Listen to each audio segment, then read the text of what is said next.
ஜீவாவையும் மீனாட்சியும் சேர்த்து வச்சு அப்பத்தா தப்பா நம்ம நினைச்சுக்க கூடாது. அப்பத்தா தெரிஞ்சிருச்சுன்னு அப்பத்தாவே வாசுதேவன் கிட்ட ஜீவா மீனாட்சி பிரிக்க கிலோ கணக்குல காசு வாங்கியிருக்கு. அதுவும் அட்வான்ஸ் தானா. வீட்டுல ஏதோ பிளான் பண்ணிட்டு இருக்காங்கன்னு தெரிஞ்சுட்டு ஜீவா மீனாட்சி பிரிக்க ஓடி வர்றாங்க நம்ம அன்னபூர்ணி அப்பத்தா. ரூம்ல மனம் டெக்கரேட் பண்ணி வச்சிருக்கத ஜீவா தான் பண்ணி வச்சிருக்கான்னு தப்பா புடிச்சுக்கிட்ட மீனாட்சி அவரை திட்ட, இது உள்நாட்டு சதி மீனாட்சி, என்ன சிக்க வச்சுட்டாங்க அப்படின்னு ஜீவா சொல்ல, பண்றதை நான் பண்ணிட்டு ஏன்டா போய் சொல்றேன், ஏன்னா உருப்படவே மாட்டேன், உனக்கு பொறுப்புங்கிறதே வராது அப்படின்னு மீனாட்சி கத்த.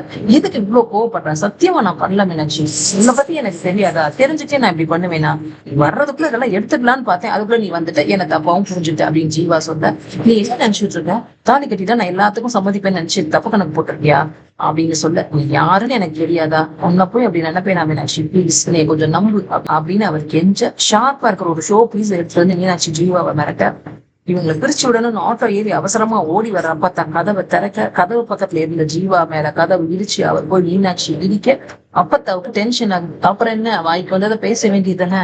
எப்படி அப்பத்தா ஆதி சத்திய முறியடிச்சு சக்சஸ் ஆகி காட்டுறாரு ஜீவான்னு வெயிட் பண்ணி பார்ப்போம். சீரியல் அப்டேட்ஸ்க்கு எங்க சேனல் சப்ஸ்கிரைப் பண்ணுங்க. மேலும் அடுத்த அப்டேட்டில் சந்திப்போம்.